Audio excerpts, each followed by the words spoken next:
Hi students, welcome in chemistry classes. I am Priyanka Jain and you are watching the special questions for BARC 2024. आप लोगों के लिए मैंने specially questions की series start करी है BARC 2024 के एग्जाम के लिए और आज के लेक्चर में हम लोग देखने वाले केमिकल काइनेटिक्स के कुछ क्वेश्चंस जो कि आपके रीसेंट एग्जाम के लिए बहुत ही इंपॉर्टेंट हो सकते हैं।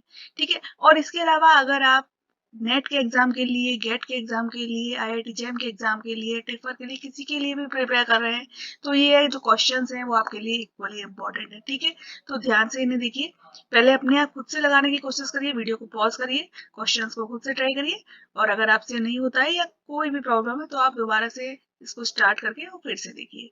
चलिए तो क्वेश्चन स्टार्ट करते हैं। आज का पहला क्वेश्चन है, देखिए, in the reactions A plus 2B is equal to 6C, if the initial rate minus dA upon dt at t is equal to 0 is 2.6 into 10 to power minus 2 moles per second, what will be the value of minus dB upon dt at t is equal to 0? Okay, तो हमको दिया हुआ है minus D A upon D T at T is equal to 0। ठीक है, और हमसे पूछा गया है minus D B upon D T. तो अब इसके लिए आपको पता है, एक चीज आप जानते हो कि अगर आपको कोई रिएक्शन इस तरीके से दी हुई है, जैसे ये दी है a plus two B is equal to 6c, तो इसमें किस तरीके से लिखी जाती है, जो रेट होता है that is equal to minus D A upon D T, ये होता है। या फिर हम इसको लिख सकते हैं minus 1 upon 2 D B upon D T. Okay, इस तरीके से भी लिख सकते हैं। या फिर ये जो है सी प्रोडक्ट है और इसकी मात्रा इंक्रीज कर रही है, ठीक है, तो इसके लिए हम पॉजिटिव साइन लेंगे और इसको 6 को नीचे ले जाएंगे, 1 upon D C upon D T, 1 upon 6 D C upon D T, इस तरीके से लिख सकते हैं। अब हमको डीसी वाला तो नहीं चाहिए तो इसलिए हम इसको छोड़ देते हैं, स्किप कर देते हैं इस पोर्शन को। यहाँ तक का ये पोर्शन देखते हैं, तो हमको minus D upon D T तो दिया हुआ है, that is 2.6 into 10 to power minus 2 moles per second, that will be equal to minus half dB upon dt, ये होगा। तो इससे आपकी dB अपॉन dt की वैल्यू आ जाती है, 2 से इसको मल्टीप्लाई कर दीजिए, तो minus dB upon dt will be equal to 5.2 into 10 to power minus 2 moles per second, ये आपका आंसर होगा। तो आप देख सकते हो option number C is the right answer. चलिए नेक्स्ट क्वेश्चन देखते हैं। What is the question C here? For a reaction 3A to product, 3A product में change error है, it is found that the rate of the reaction doubles if the concentration of A is increased 4 times. Calculate the order of the reaction. Means to say, rate of the reaction double हो जाता है if the concentration of A is increased 4 times. अगर हम 4A कर देते हैं, मतलब A की concentration को अगर हम increase कर रहे हैं 4 times, तो rate of the reaction double हो जा रहा है। तो हमें ऑर्डर बताना है रिएक्शन का। अब सपोज करिए कि जो रिएक्टेंट की कंसंट्रेशन है, the concentration of reactant is equal to A, ठीक है, और पहले रेट है R1 और बाद में चेंज होकर रेट हो जा रहा है R2, ठीक है। तो रेट जो है R is given by K concentration of the reactant to the power n, जो कि इसका ऑर्डर है, जो हमें मालूम नहीं है, ठीक है। अब कांस्टेंट तो देखिए, K तो रेट कांस्टेंट सेम ही रहेगा, पहले रिएक्शन का रेट है R1, ठीक है, तब कंसंट्रेशन कितनी थी, ए थी, यानी कि आप कह सकते हैं ए टू पावर एन, ठीक है। बाद में हमने क्या किया, इस कंसंट्रेशन को अगर 4 टाइम्स कर दिया, मींस टू से के 4 ए टू पावर एन, तो रेट हमारा कितना हो गया, डबल हो गया, 2R1 हो गया, ठीक है। तो अब हम क्या कर सकते हैं, इस वाले इक्वेशन में से इक्वेशन नंबर 1 में से इक्वेशन नंबर 2 को डिवाइड कर सकते हैं, कर देते हैं, तो क्या आएगा आपका R1 upon 2R1 will be equal to K a to power n divided by K 4 a to power n, इस तरीके से आप कर लीजिए। तो आपकी वैल्यू क्या आती है, 1 अपॉन 2 इज इक्वल टू, ये कैंसिल हो जाएगा, यहाँ पर आपका आ जाएगा 1 अपॉन 4 टू पावर n, ठीक है। तो ये आपको दिख रहा है, ये 1 अपॉन 2 है, और यहाँ पर आप कर सकते हो 1 अपॉन 2 टू पावर 2 पे n, तो जो n की वैल्यू आपकी निकल कर आती है that is equal to 1/2। Okay, तो ये होगा आपका आंसर। ओके, तो इस रिएक्शन का ऑर्डर कितना है, 1/2। ओके, चलिए नेक्स्ट क्वेश्चन देखते हैं।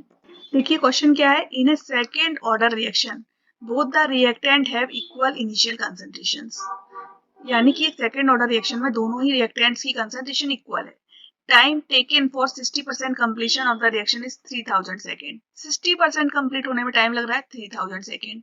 What will be the time taken for 20% of the reaction? 20% reaction complete होने में कितना टाइम लगेगा, ये हमको बताना है। देखिए सेकेंड ऑर्डर के लिए रेट कांस्टेंट क्या होता है, K2 is equal to 1/T x upon a minus X, यही होता है। ठीक है, अब हम a एज्यूम कर लेते हैं कि a की वैल्यू 1 है, यानी कि जो इनिशियल कंसंट्रेशन है 1 है, तो x की वैल्यू कितनी हो जाएगी, 0.6 हो जाएगी, क्योंकि 60% रिएक्शन कंप्लीट हो रही है। यानी 60% रिएक्शन कंप्लीट होने का मतलब क्या है, जो हमारे रिएक्टेंट्स थे, ये सपोज हमारे रिएक्टेंट्स थे जो कि प्रोडक्ट्स में चेंज हो रहे थे, ठीक है, ये प्रोडक्ट में चेंज हो रहे थे, तो अगर इसकी इनिशियल कंसंट्रेशन ए थी तो यहाँ पर 0 थी, कुछ टाइम बाद यहाँ पर x अमाउंट बन गया, तो यहाँ पर कितना हो गया, a माइनस एक्स हो गया, ये होता है। तो ठीक है, इसकी वैल्यू यानी कि 60% कंप्लीट हुआ, तो यानी हम क्या कह सकते हैं कि 0.6 अमाउंट जो है वो प्रोडक्ट का बन गया।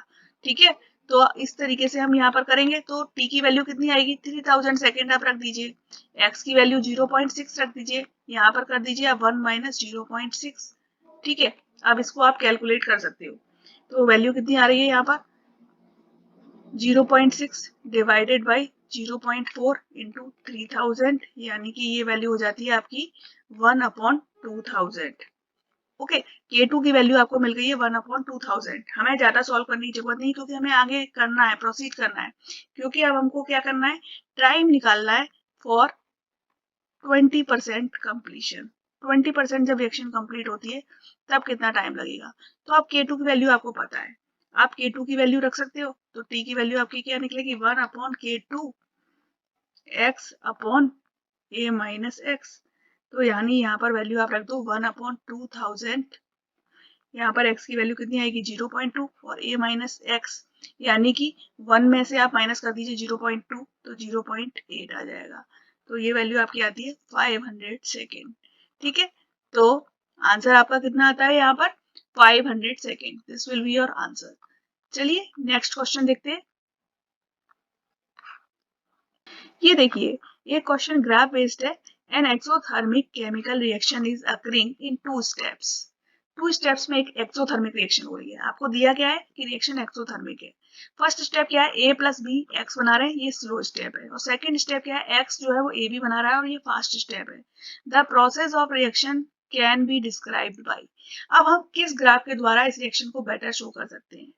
पहली बात देखिए, आपको दिया हुआ है कि रिएक्शन एक्सोथर्मिक है ना, एक्सोथर्मिक रिएक्शन है मतलब हीट इवॉल्व हो रही है, यानी कि हम क्या कह सकते हैं, जो प्रोडक्ट्स हैं उनकी एनर्जी कम है और हमारे रिएक्टेंट्स की एनर्जी ज्यादा है।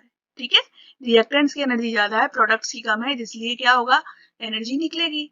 दूसरी बात आपको क्या दी है, ए प्लस बी, जो ये फर्स्ट स्टेप है ये स्लो स्टेप है और सेकेंड स्टेप फास्ट स्टेप है, तो अगर फर्स्ट स्टेप स्लो है मीन्स उसकी एक्टिवेशन एनर्जी ज्यादा है, और सेकेंड स्टेप स्लो है मीन्स उसकी जो एक्टिवेशन एनर्जी है वो कम है। ठीक है, slow step means activation energy ज्यादा है इसीलिए तो स्लो हो रही है, और fast step means activation energy कम। दो बातें आपको समझ में आ गई। अब सबसे पहले आप ग्राफ्स को देखिए, ये देखिए, अब आप इन ग्राफ्स को देख सकते हैं ध्यान से। इस वाले सेकंड नंबर के ग्राफ को देखिए, यहाँ पर तो सिर्फ आपको एक ही पीक दिख रही है, यानी कि ये रिएक्शन 2 स्टेप्स में प्रोसीड नहीं कर रही है, इसलिए ये आपका आंसर नहीं हो सकता है। अब बाकी 3 में आपको दिख रहा है कि एक इंटरमीडिएट बन रहा है, ये बन रहा है यहाँ पर x, ये बन रहा है यहाँ पर x, और ये भी बन रहा है यहाँ पर x। तो ठीक है, अब दूसरी चीज आपको क्या देखनी है, एक्सोथर्मिक रिएक्शन है, मीन्स टू से कि आपके जो रिएक्टेंट्स है उनकी एनर्जी ज्यादा होगी और प्रोडक्ट्स की एनर्जी कम होगी। लेकिन आप 4th नंबर के ग्राफ में देख सकते हो, ये रहे आपके रिएक्टेंट्स इनकी एनर्जी और ये रहे आपके प्रोडक्ट इनकी एनर्जी, तो प्रोडक्ट की एनर्जी ज्यादा है और रिएक्टेंट की कम है, इसलिए ये भी आपका ऑप्शन नहीं हो सकता है। अब आप एलिमिनेट कर चुके हैं, अब आपके पास सिर्फ 2 ही ऑप्शंस बचे हुए हैं। अब आप इस ऑप्शन को देखो और इस ऑप्शन को देखो, आपको पहली चीज क्या देखनी है कि पहली स्टेप जो है वो स्लो है, यानी उसकी एक्टिवेशन एनर्जी ज्यादा है, तो पहली स्टेप की एक्टिवेशन एनर्जी यहाँ पर देखो, ये ज्यादा है, ठीक है, और सेकेंड स्टेप की कम है। ठीक है, जबकि यहाँ पर क्या दिया है, ये पहले स्टेप की एक्टिवेशन एनर्जी कम है, दूसरे स्टेप की ज्यादा है, तो ये तो नहीं हो सकता है। हमारा थर्ड ऑप्शन नंबर थर्ड जो है वो राइट आंसर होगा। ठीक है, इस तरीके से आपको एलिमिनेट करके इन क्वेश्चंस का आंसर निकालना होता है। ठीक है, आई होप आपको समझ में आ गया होगा। चलिए नेक्स्ट क्वेश्चन देखते हैं। ये देखिए, एक क्वेश्चन आपको दिया है, for a reaction temperature coefficient is 2, then calculate the activation energy in kilojoules of the reaction. अब देखिए आपको टेम्परेचर कॉफिशिएंट दिया है, मीन्स टू से जो K2 अपॉन K1 है उसकी वैल्यू क्या है, 2 है, ठीक है। और K2 क्या होता है, K2 और K1 जो होते हैं दो टेम्परेचर्स होते हैं जिनमें 10 डिग्री सेंटीग्रेड का डिफरेंस होता है। यानी कि हम एज्यूम कर सकते हैं, ऐसा हम एज्यूम करते हैं कि T1 जो है वो हमारा 25 डिग्री सेंटीग्रेड है और T2 हमारा क्या है, 35 डिग्री सेंटीग्रेड है, हमको एज्यूम करना है। तो हमारी वैल्यू क्या आएगी, log K2 अपॉन K1, ये फॉर्मूला होता है, is equal to EA upon 2.303 R T2 minus T1 upon T1 T2। ये आप पढ़ते आ रहे हो 12th स्टैंडर्ड से, ये फॉर्मूला आपको यूज करना होता है। अब K2 अपॉन K1 की वैल्यू आपको दी हुई है 2, तो आप रख देंगे यहाँ पर log 2, ठीक है। EA अपॉन 2.303 R की वैल्यू कितनी होगी, 8.314, ओके, ये आपने रख दी। अब T2 और T1 की वैल्यू में आप 273 प्लस करके लिखिएगा, ठीक है। T2 माइनस T1 तो 10 ही होगा और यहाँ पर T1, तो आपने 273 इसमें ऐड किया, 273 यहाँ पर प्लस करिए, इसी तरीके से 273 यहाँ पर भी प्लस करिए, तो आपको ये वैल्यू आपकी आती है 298 और ये आपकी आती है 308, ठीक है। तो इनको मल्टीप्लाई कर दीजिए, 298 इंटू 308। अब इसको आप कैलकुलेट कर सकते हो, तो आपकी वैल्यू आएगी 52.897 किलो जूल। एक्चुअली में ये आंसर आपका जूल में आएगा, जूल में कितना होगा, 52.897 जूल, ठीक है। इसको आप करोगे तो आपका 52.897 किलो जूल आ जाएगा आंसर, ठीक है। तो इस तरीके से इस क्वेश्चन को करना था, ओके। अभी देखते हैं नेक्स्ट क्वेश्चन। ये देखिए एक और question, an exothermic reaction A to B has an activation energy 17 kilojoule per mole of A. The heat of reaction is 40 kilojoule.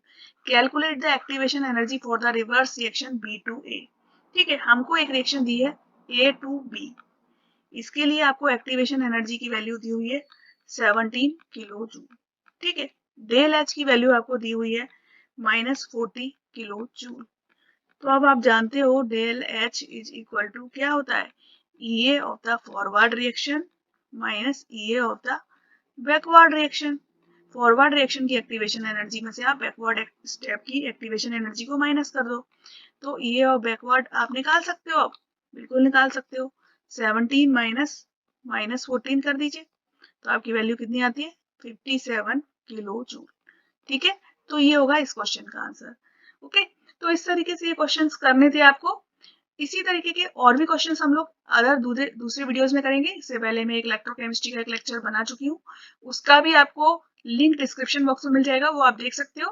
तो आगे भी इस तरीके के वीडियो अगर आप देखना चाहते हो तो चैनल को शेयर करो, सब्सक्राइब करो और प्लीज मुझे कमेंट करो। Thank you.